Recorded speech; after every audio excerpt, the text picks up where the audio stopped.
चलिए शुरू करते हैं। संसद के कार्य पढ़ने जा रहे हैं हम आज। संसद के कार्य, सबसे पहला कार्य है विधि निर्माण का। विधि निर्माण जो कि भारत में व्यवस्थापिका का एक प्रमुख कार्य है, यानी भारत में जो व्यवस्थापिका है संसद, उसका प्रमुख कार्य क्या है? विधि निर्माण। ठीक है, विधि निर्माण का कार्य संसद द्वारा किया जाता है। कानून हमारे यहाँ कौन बनाती है? संसद बनाती है। हम जानते हैं भारत में संघात्मक शासन व्यवस्था होने के कारण यहाँ संघ व राज्यों की विधायी शक्तियों का विभाजन किया गया है, यानी कानून बनाने संबंधी शक्तियों का विभाजन किया गया है। विधायी, ठीक है, विधायी शक्ति यानी कानून बनाने संबंधी शक्ति। विधायी विधेयक से बना, हमने बात की थी पहले। संविधान की 7वीं अनुसूची, ठीक है, हमारे संविधान में वर्तमान में 12 अनुसूची है, जो कि संविधान बना था तब 8 अनुसूचियाँ थी, बाद में 4 अनुसूचियाँ और जोड़ी गई। तो उसी 7वीं अनुसूची में संघ राज्य के बीच में जो शक्तियाँ हैं उनका विभाजन किया गया।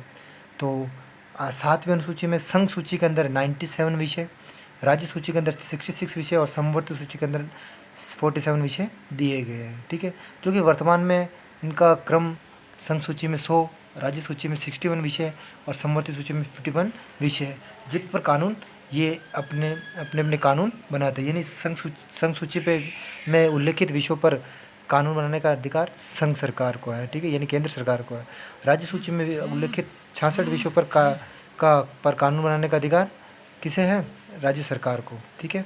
और अगर हम बात करें समवर्ती सूची पर जो उल्लेखित जो 52 विषय हैं उन पर कानून बनाने का अधिकार किसको है? किसे है? दोनों को, केंद्र और राज्य दोनों को है। चलिए आगे बात करते हैं।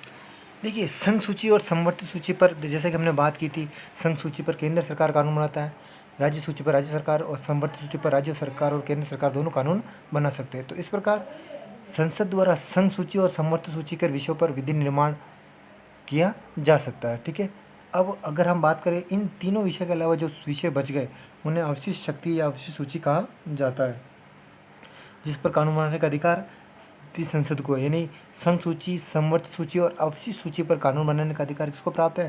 संसद को है। और कुछ विशेष परिस्थितियों में वो राज्य सूची पर भी कानून बना सकती है, कुछ विशेष परिस्थितियाँ, जिसके बारे में हम आगे चर्चा करेंगे। ठीक है, अब हम बात करें विधेयक की। देखिए, विधेयक क्या होता है? सबसे पहले तो हम यही बात करें विधेयक क्या होता है। तो जो अधिनियम होता है, जो कानून होता है, जब तक कानून या अधिनियम का स्वरूप नहीं ले लेता है तब तक वो क्या कहलाता है? विधेयक कहलाता है। यानी कानून बनाने के जो प्रस्ताव को साधारण विधेयक कहा जाता है। साधारणतः क्या कहा जाता है? विधेयक कहते हैं। ठीक है, और इस साधारण विधेयक को, जो कानून बनाने का जो साधारण विधेयक है, उसे किसी भी सदन में प्रस्तुत किया जा सकता है, चाहे तो लोकसभा में प्रस्तुत करो, चाहे तो राज्यसभा में आप प्रस्तुत कर सकते हो। अगर इस विधेयक को सरकारी विधेयक कब कहा जाएगा? यदि इस विधेयक को सरकार का कोई मंत्री, यानी मंत्रिपरिषद का कोई मंत्री किसी सदन में से पेश करता है तो उसे सरकारी विधेयक कहा जाता है। यदि विधेयक मंत्रिपरिषद में किसी सदस्य द्वारा सदन में रखा जाता है तो उसे सरकारी